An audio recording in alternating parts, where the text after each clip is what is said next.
Bom dia, boa tarde, boa noite. Nesse vídeo eu vou tentar expor de uma forma mais comum possível a metafísica da consciência que eu tenho elaborado, a partir de uma teoria chamada monismo de triplo aspecto, que é uma teoria que enfoca a consciência, o fenômeno da consciência, e enfoca de um modo interdisciplinar, procurando combinar o conhecimento científico sobre a consciência e também a experiência pessoal, que é fundamental, né, quando a gente vai tratar da consciência.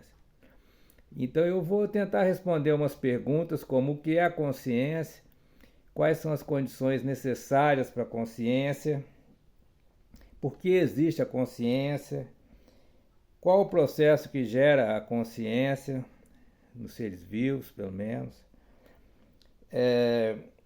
como que os três aspectos que eu identifico, eles formam uma unidade, né?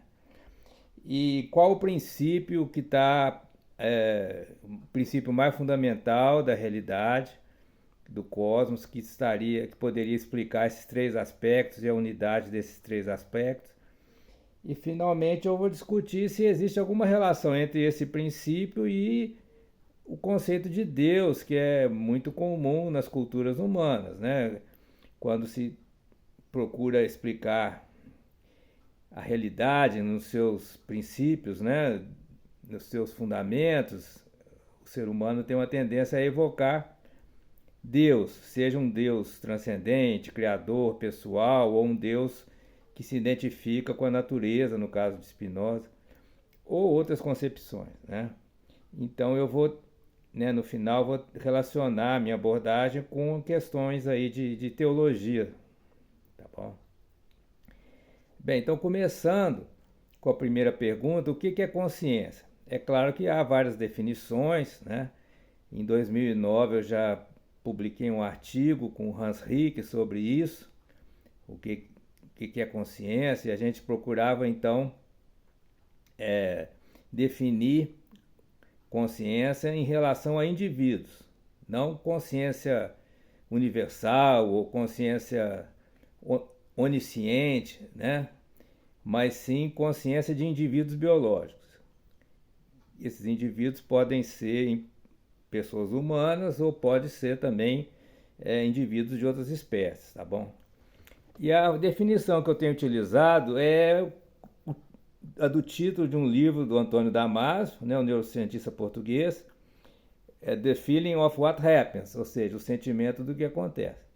Então, consciência tem esses dois componentes, né, um acontecimento, alguma coisa que acontece, um evento, e alguém que elabora um sentimento, um sentido para aquilo que acontece.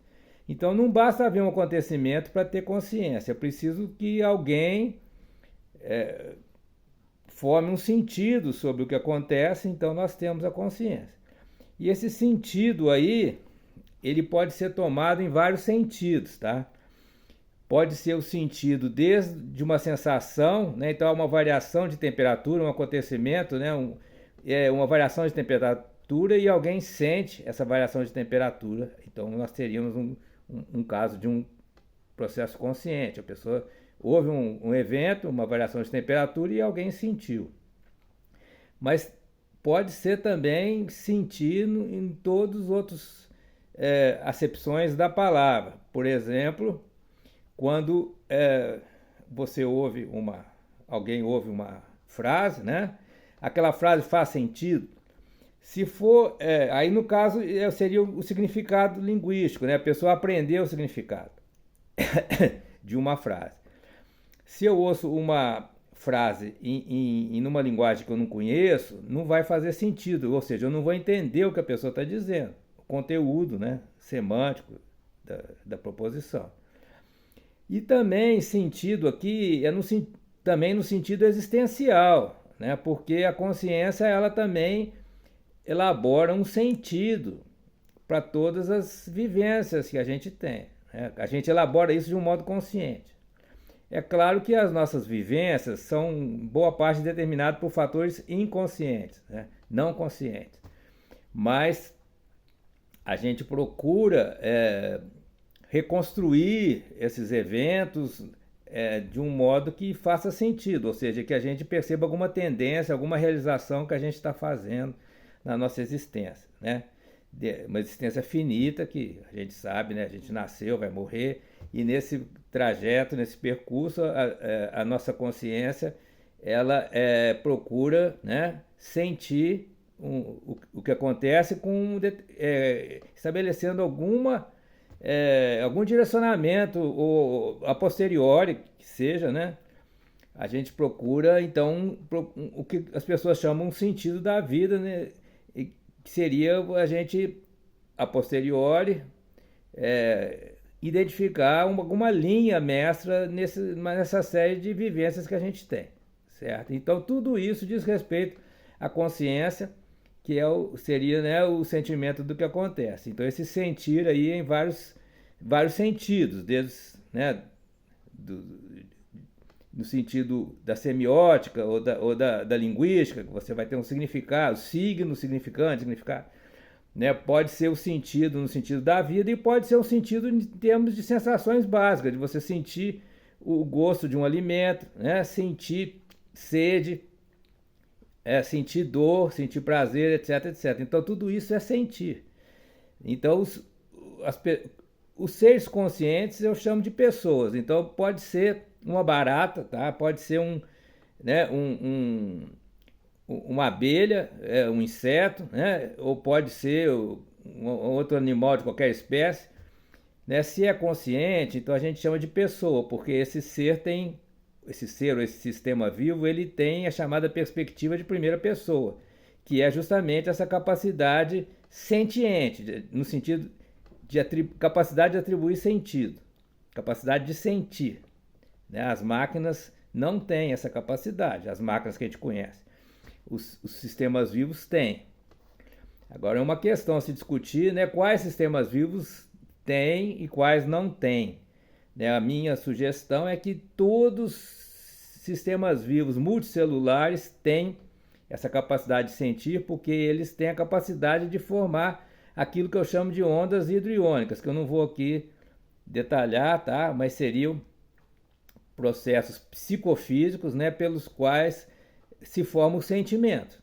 Então a capacidade de sentir se basearia nessa capacidade de seres intercelulares de formar ondas com íons, né, de cálcio, de sódio, potássio, que fluem de um modo energético, né, e formando ondas que são ondas ao mesmo tempo físicas, que podem ser medidas, né, e hoje em dia já tem equipamentos, tecnologia para visualizar, filmar essas ondas, né, até em plantas, né, as ondas de cálcio em plantas podem ser filmadas, quando você toca na planta ela forma uma onda de cálcio. E também é um fenômeno também psíquico, porque vai haver uma experiência subjetiva ligada a essa onda. Tá? Não é um fenômeno puramente fisiológico, na minha perspectiva, é um fenômeno psicofísico. Mas hoje eu não vou tratar dessa questão, né, das bases neurobiológicas ou bases biofísicas da sentiência, né, da capacidade de sentir. Eu estou tratando aqui mais de questões mais filosóficas, tá bom? Então, passando para a segunda questão. O que é necessário para haver consciência? Então, eu elaborei o monismo de triplo aspecto, que é justamente uma identificação das três condições necessárias e conjuntamente suficientes para que exista consciência. Eu parti aqui não só dos estudos, resultados científicos, mas principalmente da experiência, das vivências pessoais. E quais são esses três tipos de vivência, né, que possibilitam identificar os três aspectos da consciência? Em primeiro lugar, para sentir a gente precisa ter um corpo, né? O corpo sente, o corpo é afetado, né, pela informação que a gente recebe. Então, se eu recebo uma notícia triste e choro, meu corpo está sendo afetado pela informação, pela notícia triste, né? É um exemplo que eu sempre uso, né? Mas não é possível sentir sem ter um corpo que vai ser afetado por algo, né? E a gente, inclusive, chama esse efeito disso de estado afetivo. O que é um estado afetivo? Que o corpo está sendo afetado por algo, por uma perturbação, por uma informação que vai gerar uma reação, né? De aprovação, desaprovação, satisfação, insatisfação, prazer ou dor. Quer dizer, o sentir ele é resultante de uma perturbação do nosso corpo, né? Eu tenho um artigo até sobre isso, sobre os mecanismos fisiológicos, né, da homeostase, alostase, né, como é homeorese, todos os processos envolvidos nessa perturbação e na reação à perturbação. Então, o sentir não está na perturbação, está em como a gente reage à perturbação, como o nosso corpo reage num processo psicofísico, gerando essas ondas psicofísicas. O segundo aspecto é a informação. Por quê? Porque o mundo para a gente, quer dizer, tudo que está além do nosso corpo, entendido como tendo como fronteira a pele, né? A pele é o maior órgão do corpo e ela separa, de certa maneira, distingue o corpo do resto do mundo. Esse resto do mundo, ele está presente para nós através da informação, né? A gente percebe o mundo através de informação. Né, o outro exemplo que eu dou, né, um elefante que a gente está vendo não está dentro do nosso cérebro. Não, né, o cérebro que processa essa informação e forma a imagem visual. Né, e a gente projeta essa imagem visual para onde está o estímulo, no caso o elefante. Né, mas o que a gente trabalhou, o que gerou a consciência do elefante foi a informação, não foi a matéria do elefante. Né? A matéria do elefante não penetra no nosso cérebro, nem caberia dentro do nosso cérebro, é apenas a informação. Então, para existir consciência, tem que haver informação chegando no nosso sistema nervoso, sendo processada e projetada para onde está o estímulo, né? A teoria projetiva do Max Velmas que eu incorporei na minha abordagem. Certo? Então, tudo aquilo que a gente percebe é por meio da informação. Só que, né, aí entra o terceiro componente aqui agora, porque, né, a consciência não é só processamento de informação. Né? Quando eu estou consciente de que existe um elefante na sala, por exemplo, é um exemplo bastante estranho. Vamos dizer, eu estou consciente que tem uma mosca na sopa, né? O que acontece? Né? Tem um estímulo, tem um processamento daqueles sinais, né? A imagem visual ela chega no sistema nervoso, na retina, através de fótons, né? Partículas de luz, fótons energizados. Né? Então tem todo, né? Quem estuda aí o sistema visual vai... Né, tem todo um processamento através do nervo óptico, passa pelo tálamo, vai para a área V1 do sistema visual, dali da área V1 vai para a área de reconhecimento de padrões, vai para a área de localização, onde está a mosca? Ah, a mosca está na sopa, etc, etc. Tá? Tudo isso acontece com processamento de informação, mas para haver consciência isso não é suficiente, tem que haver algo mais. E o que é esse algo mais? É sentir o que acontece, né? O sentimento, que seria o terceiro aspecto. De alguma maneira, né, eu sinto que há uma mosca na sopa. Aí eu fico consciente disso. Se houver alguma perturbação no meu sistema nervoso que me impeça de reconhecer o significado do estímulo, eu não vou estar consciente de que existe uma mosca na sopa. Né? Eu posso até cometer um erro, né? E julgar que não tem mosca nenhuma na sopa, né? Ou que nem tem sopa. Então eu preciso fazer sentido de toda aquela informação que está sendo recebida e processada. E quando eu faço esse sentido, eu automaticamente projeto a imagem visual para o referente, né? Usando o termo aí da filosofia da mente, no caso, o estímulo. Eu projeto essa imagem mental para onde o sinal veio, né? Que é a sopa e a mosca lá dentro, tá? Então, resumindo, né, os três aspectos necessários, cada um deles é necessário e os três juntos são suficientes. Para a consciência, né, seria a matéria do nosso corpo, né, a matéria afetada, e aí nós vamos ter consciência. A informação, que é esses padrões, né, ou em termos aristotélicos, essas formas que se transmitem de um sistema para outro. A informação é a transmissão de formas, né, de padrões. E o sentimento, o sentir, que eu relaciono não só com estados afetivos e emocionais, mas com tudo aquilo para o que a gente usa a palavra sentir, né? Sentir dor, sentir prazer, sentir frio, sentir fome. E o sentido existencial também, né? Dar sentido para a vida ou para os eventos da vida, né? Eventos sociais, políticos, econômicos, né? Tudo isso, culturais, obras de arte, né? Esportes, tudo isso envolve os sentidos, né? Quando a gente assiste um jogo de futebol, a gente, por exemplo, né, a gente, ao longo do jogo, a gente vai construindo um sentido daquele jogo, né? Ah, o time tal, o time A está melhor do que o time B, o juiz está favorecendo o time B, né? Houve um pênalti que foi um erro do juiz. Tudo isso a gente está atribuindo sentido para os eventos, né, que a gente está observando, no caso de um jogo de futebol. Então é só com esses três aspectos, né, incluindo o sentimento, que vai existir consciência, tá bom?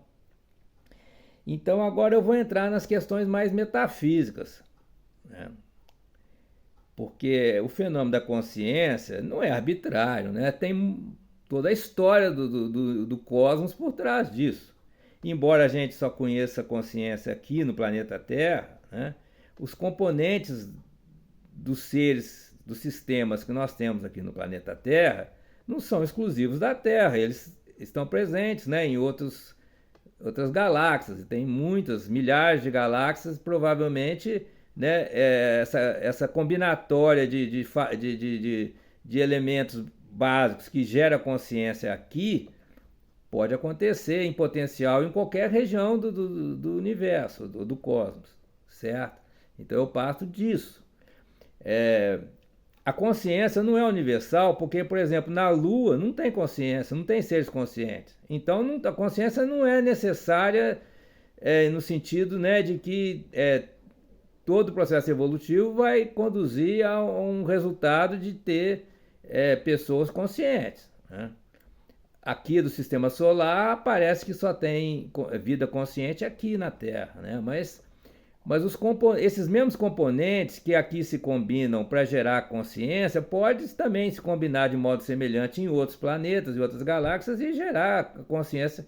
Então, eu digo que a consciência existe em potencial em todo o cosmos, né? Mas a sua realização vai depender de fatores contingentes, de processos históricos em que certas combinações ocorrem, né? E a combinação, a fórmula, digamos, básica é essa: matéria, informação e sentimento. Sentiência, né? Capacidade de sentir. Então, para reproduzir a consciência tem que ter esses três componentes. Não basta você construir uma máquina muito complexa que processa informação, com uma capacidade de cálculo muito maior do que um cérebro humano para gerar consciência, né? Porque essa máquina não tem a capacidade de sentir. E na minha abordagem, a capacidade de sentir tem relacionado com essas ondas hidroiônicas que são psicofísicas, né? Bem, mas então a gente pode se perguntar, essa potencialidade para a consciência que existe em todo o cosmos, né, como é que é isso?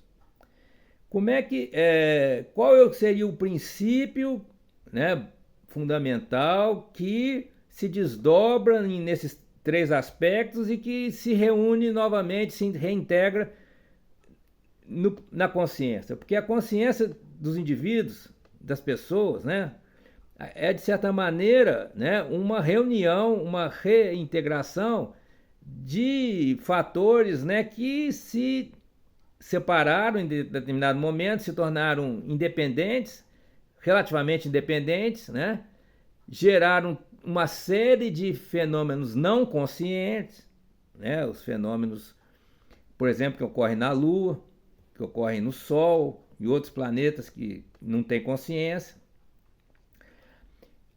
Então, nós temos o que eu chamo de formas elementares, ou formas de onda elementares, falando aí em termos, usando um termo da física quântica, né? Nós teríamos componentes que se combinam no cosmos e que podem gerar consciência ou não, dependendo da forma de combinação, né? Já existe o conceito de evolução combinatorial. Então, nós temos vamos pensar assim, um espaço de estado ou um espaço de fase, é um termo da física, uma coleção de possibilidades, tá? Essa coleção de possibilidades, ela incluiria tudo que é possível em todo o cosmos, né? Só que ela é composta de várias formas diferentes, várias formas elementares, formas no sentido aristotélico, né? Padrões que têm uma certa qualidade, né? Um aspecto qualitativo. As formas são qualitativamente diferentes umas das outras. Essas formas se combinam e geram os processos do cosmos, né? Vários tipos de processos. Então, o tipo de combinação que aconteceu na evolução do planeta Terra gerou a consciência, certo? O tipo de combinação ou de combinatória que aconteceu no planeta Lua não gerou sistemas conscientes. Então, a ideia seria o seguinte: nós temos um espaço de fase, um espaço de estados que contém todas as formas possíveis. Esse é o estado inicial, o estado primitivo do cosmos, que eu dei o nome de energia, com E maiúsculo. Tá? Então, energia com E maiúsculo é uma coleção de possibilidades exaustiva de todas as formas possíveis. E essas formas são eternas, essas formas elas existem eternamente em estado potencial, elas não são destruídas nem criadas. Tá? Isso é aristotélico, tá bom? Nós temos uma coleção de formas que abrangem tudo que é possível de acontecer. Mas nem tudo está acontecendo o tempo todo, né? Aí entra a teoria aristotélica da potência do átomo. Essas formas estão em potência. Dependendo de processos históricos, contingentes, elas passam, elas se atualizam, elas se efetivam em determinado momento. Aí nós temos, né, nesse processo de atualização, nós temos a formação do espaço e do tempo, né? Do modo da história que se forma, história localizada, né, espacialmente e numa linha temporal, ou em várias linhas temporais, dos eventos que acontecem pela combinação das formas que se atualizam. E as outras formas permanecem em estado potencial, eternamente. Tá? Então, aquilo que na metafísica a gente chama o ser enquanto ser, né, e que em Aristóteles se chamou abrangente, seria essa coleção de possibilidades de formas. Todas as formas possíveis. Essa coleção é o abrangente, ou é o ser, é o que eu chamo de energia com E maiúsculo. Tá? Espero que tenha ficado claro para o pessoal aí da filosofia, né, o que eu estou falando. Em muitas culturas as pessoas chamam isso de Deus, mas eu não faço isso, tá bom? Eu não identifico esse abrangente, esse ser, assim como Aristóteles não identificava com um Deus criador, etc. Eu entendo que não existe criação em termos cosmológicos, não existe criação. Essas formas são eternas. Existe um processo combinatorial que elas vão se atualizando ao longo do tempo ou se tornam recessivas de novo. Quer dizer, elas se atualizam, se tornam efetivas e depois elas voltam para o estado potencial. Algumas delas, enquanto outras se atualizam. Então, né, é um processo que a gente poderia chamar um processo que tem uma memória, né, porque cada atualização, num certo momento, depende do que aconteceu no momento anterior. Não é um jogo de dados, né? A energia não joga dados. A energia, né, que eu chamo esse ser abrangente, que contém todas as possibilidades, ela tem uma lógica, né? Essas formas não se combinam aleatoriamente, né? E essa lógica é aquilo que atualmente, a gente estuda e chama de auto-organização. É um processo de auto-organização das formas. Essas formas se auto-organizam de acordo com as suas qualidades. Cada forma tem uma qualidade, né? Então certas qualidades se atraem, outras qualidades se opõem. Isso gera que a gente poderia chamar de um jogo, o jogo do mundo, né? Costas Daxelos, heideggeriano, com uma certa tendência marxista, ele chamou de jogo do mundo, né? Seguindo também um pouco Eugene Fink, né? O Fink também falou de um jogo. Desculpem a pronúncia ruim aqui. Mas há uma lógica da auto-organização ou um jogo que, em certos aspectos, pode ser tratado na teoria matemática dos jogos também, né? Do von Neumann, que é usada na economia, é usado na antropologia, na sociologia. Mas eu não vou tentar entrar em detalhes aqui, que é um assunto, né, bastante vasto. Eu só quero destacar isso, né, que eu entendo que a unidade dos três aspectos em cada indivíduo, em cada pessoa, deriva do fato que os três aspectos emanam ou são gerados por um mesmo princípio, que é a energia, com E maiúsculo. Então é uma coleção de formas que se auto-organizam, certo? Será que está claro até aqui? E em cada pessoa tem uma singularidade, cada pessoa é única, né? Diferente das outras, porque, né, esse processo de auto-organização das formas, né, essas formas adquirem diferentes modalidades. Então,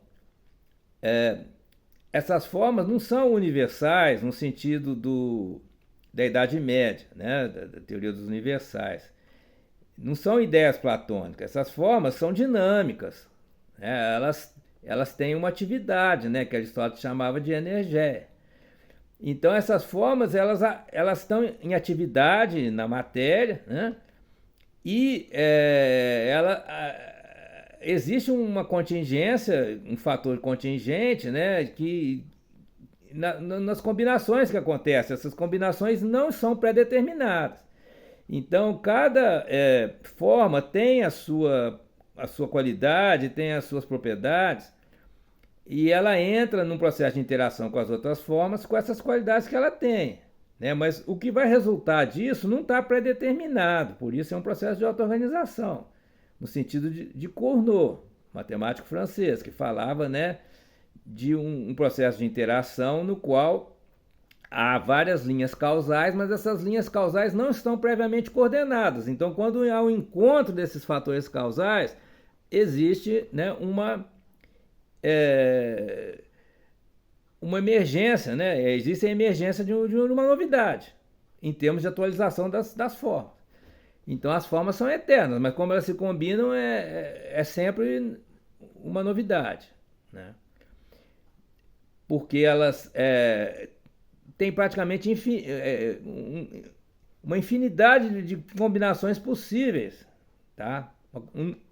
Praticamente uma infinidade de combinações, e quando elas se encontram,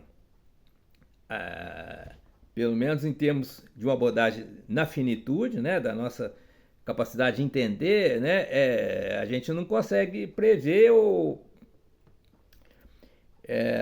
a gente chega à conclusão que é um processo de emergência. Emergência no sentido forte, né? Não é que apenas uma questão da ignorância nossa por causa da nossa finitude, não. É que realmente, quando há um encontro, todo encontro, né, atualiza uma nova combinação desses fatores, né? E assim como na gramática generativa de Chomsky, né, é uma combinatória com muito, né, as combinações podem ser feitas com um número finito de palavras ou de letras, né, de um alfabeto, é tão grande que é como se fosse uma novidade que é como se surgisse uma novidade a cada nova combinação, embora todas essas possibilidades já tivessem todas essas combinações derivam de um conjunto, uma coleção de possibilidades já pré-existente, né? Mas como elas se combinam é sempre novo para a gente que temos uma perspectiva finita.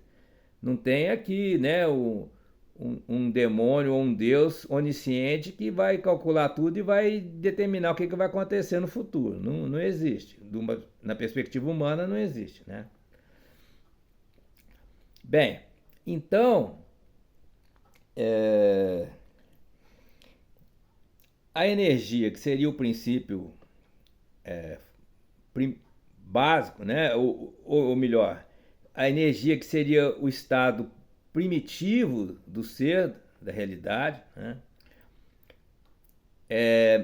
Que contém todas as formas em potencial, né? Todas as formas possíveis em estado potencial, ela gera os três aspectos, obviamente, né? E como é que ela gera esses aspectos? Essa parte parece ser muito difícil, mas na verdade não é. Pelo seguinte, a energia gerar a matéria é a equação de Einstein, né? A matéria é uma energia condensada ou cristalizada, né? Mas essa relação entre matéria e energia a ciência já tratou, certo? Como que a energia gera informação? Bem, Boltzmann, né? Ludwig Boltzmann, filósofo e físico, ele tratou disso, embora o problema que ele tivesse tentando resolver fosse outro, né? Ele estava tentando explicar a irreversibilidade, né? Física, ou seja, o aumento da entropia em sistemas fechados. Mas ele elaborou a chamada função de distribuição, que é uma função que mostra como que a energia de um sistema está distribuída no espaço. E depois, quando Shannon e Weaver elaboraram a teoria matemática da informação, né, o que é hoje em dia chamado de entropia de Shannon corresponde à entropia negativa, a entropia termodinâmica negativa que Schrödinger, né, no livro What's Life, elaborou esse conceito de entropia negativa para dizer que os seres vivos mantêm sua organização pela entropia negativa e tal, e isso vem de Boltzmann, né? Então, a resposta curta é o seguinte: informação é energia distribuída no espaço, né? As formas que compõem a energia, elas estão distribuídas no espaço de modo totalmente desigual. Então, quando existe uma comunicação, né, uma forma que está num lugar, ela se desloca para outro, digamos, você copia um arquivo do pendrive para o HD do computador, né? Você tem um processo de transmissão de informação. A informação é o deslocamento da forma de um lugar do espaço para outro, né? E que, de certa maneira, corresponde ao que Aristóteles chamou de causa formal. E tem uma implicação muito importante disso na física, que é o princípio da menor ação, né, que está na base de toda a física contemporânea, né, chamado hamiltoniano ou lagrangiano. Porque há uma lógica nos processos físicos que transcende, digamos assim, as propriedades químicas dos átomos. Então, o princípio de menor ação é uma causa formal, não é simplesmente derivado das propriedades químicas, dos elementos da matéria que a gente estuda na tabela periódica, certo? O princípio de menor ação é algo holístico. Ele pega uma região da realidade, abrange, né, transversalmente, assim, ele perpassa os átomos, os aglomerados de matéria. Ele não é, é um princípio não material da física, certo? E ele é fundamental, inclusive, na teoria quântica, né? Vide as explicações de Feynman, né? Feynman, inclusive, diz que ele se interessou por física, de fato, quando ele conheceu o princípio da menoração, que, para os filósofos que estiverem ouvindo aqui, né, está relacionado com a filosofia de Leibniz, né? A ideia de harmonia, né, de melhor mundo possível, né? No caso de Leibniz é uma concepção valorativa, mas na física não tem essa questão de ser melhor ou pior. É uma questão de que a energia ela flui no espaço da forma mais parcimoniosa, né? Bem, e por aqui eu paro em relação à questão da informação e da causa formal, porque também é um assunto muito vasto. Então, recapitulando, né? A matéria é a energia condensada. A informação é a energia distribuída no espaço, se deslocando de uma região para outra do espaço. E constituindo o espaço, né? Mas não vamos muito longe aqui. Quer dizer, o espaço não existe antes da energia se distribuir. A distribuição diferencial da energia constitui o espaço. E agora nós temos o sentimento, que eu entendo, a partir de sugestões de vários filósofos, como Kant, Bergson, etc., que o sentimento é a energia no tempo. O sentimento é um processo temporal. Não existe sentimento instantâneo, né? Não existe um sentimento assim que já é dado com todas as suas características de um modo estático. Não, o sentimento é algo que ocorre no tempo. Quer dizer, o sentimento é uma onda psicofísica na minha abordagem, né? E uma onda é um processo temporal que tem amplitude, tem frequência, tem fase, né? São as propriedades que a física estuda das ondas, né? Então, as ondas de luz, o som, né? As ondas cerebrais, né? São processos temporais, dinâmicos, né? Que se modulam. Então, eu entendo que os vários tipos de sentimento, as várias formas do sentir, estão relacionados com diferentes ondas. E essas ondas nada mais são do que a distribuição da energia no tempo. Como a energia se distribui no tempo. Porque uma onda ela tem um período, a energia ela tem variações de amplitude, né? Então a energia, ela, no caso, vamos pensar que a energia psíquica, né? No caso do sentimento. Porque a energia também, ela vai ser a energia física para a matéria, vai ser a energia informacional, ou entropia de Shannon para informação, e a energia vai ser uma onda psicofísica em relação ao sentimento, né? Então, é aquilo que foi chamado de energia psíquica. Quando a gente está em depressão, a gente está com a energia psíquica baixa, mas não é energia física ou biológica. Você pode comer bastante calorias, né? Você não vai sair da depressão, porque o que está baixo não é a sua energia física, não é o ATP. O que está baixo é a sua energia psíquica. Então essa energia psíquica é que as variações dela no tempo definem os sentimentos. É o padrão de variação, certo? Então a minha proposta é essa, que o sentimento, o sentir, se deriva da energia como através das suas variações no tempo. O padrão de variação no tempo da energia é o sentimento.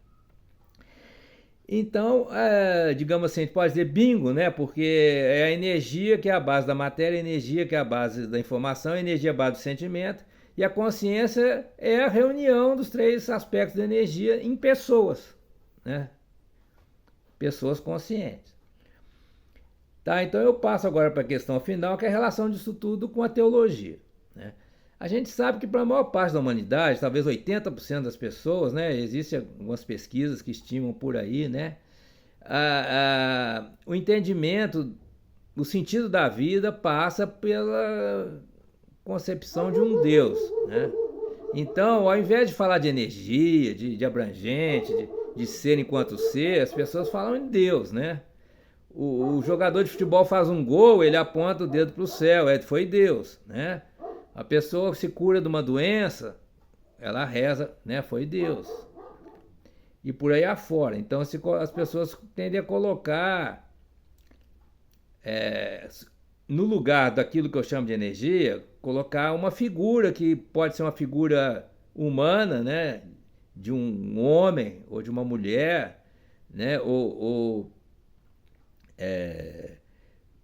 espíritos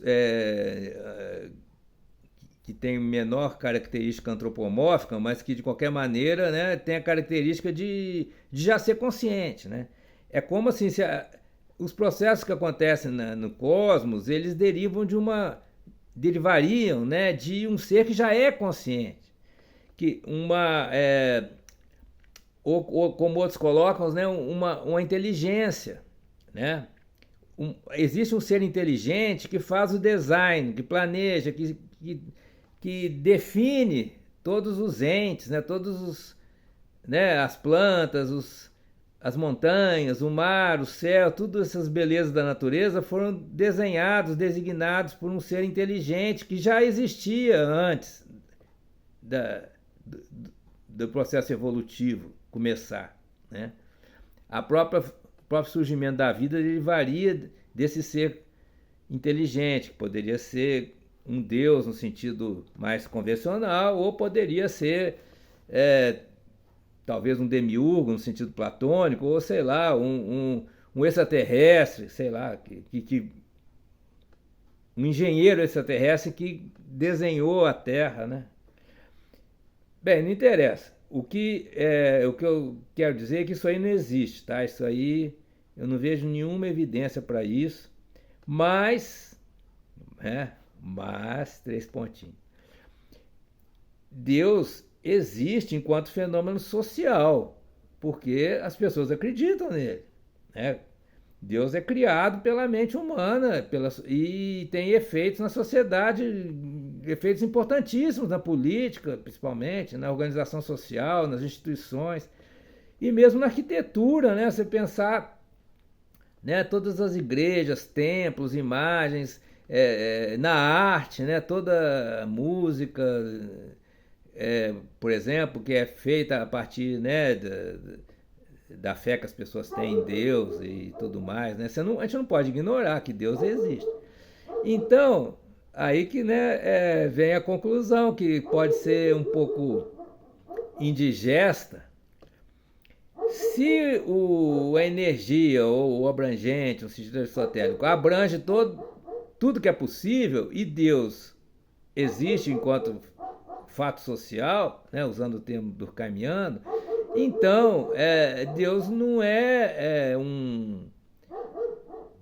Deus não é uma fantasia, não é uma ficção. Ele tem uma base, né, nos fundamentos da realidade. E por quê? Qual seria essa base? Aí que é a questão mais difícil, né? Mas vamos pensar o seguinte: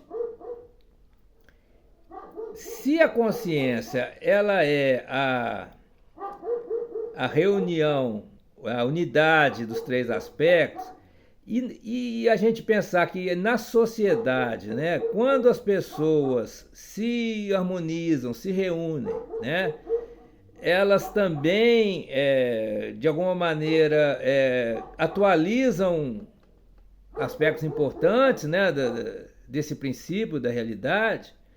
Então, Deus seria, né, justamente essa harmonização das pessoas conscientes, aquilo que a gente chama no cristianismo de amor, né? Deus seria o amor, quer dizer, seria a harmonização das consciências. Então essa seria a realidade de Deus. Só que isso é algo que a gente procura, né? Porque não existe ainda, né, em sua plenitude, essa harmonia. O que existe na sociedade? Existe a exploração, existe a guerra, né, a violência, todo tipo de eventos que a gente não pode atribuir a Deus. Certo? Então, tudo que é ruim, que é para o ser humano, né? Tudo que fere a nossa dignidade, que todo tipo de violência, isso não pode ser atribuído a Deus. Se a gente entender que Deus é o criador de tudo, a gente vai estar atribuindo a Ele. Né? Então, eu sugiro que Deus é o que há de bom na sociedade. É o amor, é quando as pessoas constroem um mundo melhor, né? Então, Deus é a meta, nós queremos fazer isso. Realizar, tornar Deus real é tornar o mundo melhor, melhorar a sociedade, construir um mundo melhor para todas as pessoas, certo? Então eu concluo com isso. Né? Na minha abordagem, Deus é o destino que nós queremos para a sociedade humana. Tá? Deus não é criador, Deus não pré-existe, não existe consciência universal, não existe uma consciência ou uma inteligência criadora do mundo. Não tem nada disso, né? Isso aí é ficção. Isso é ficção. Né? Deus é criado pela consciência, né? Humana nas suas interações sociais. Deus é um fenômeno social. Né? E ele está no futuro, é aquilo que nós desejamos. Ele se realiza através das nossas consciências e da ação que a gente tem na sociedade, pela nossa consciência. Certo? Então eu concluo assim, né?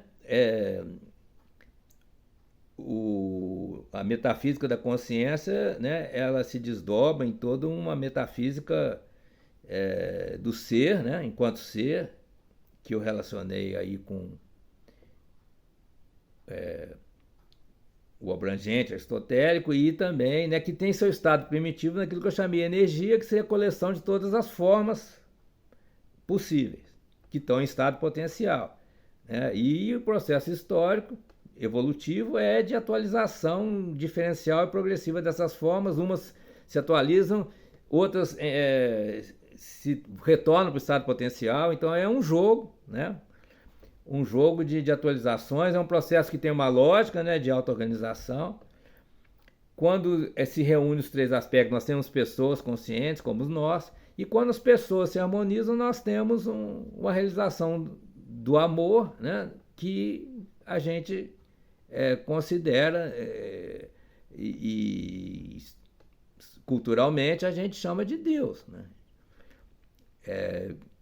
A gente está criando o reino de Deus, construindo o reino de Deus aqui, né, na Terra. Tá bom?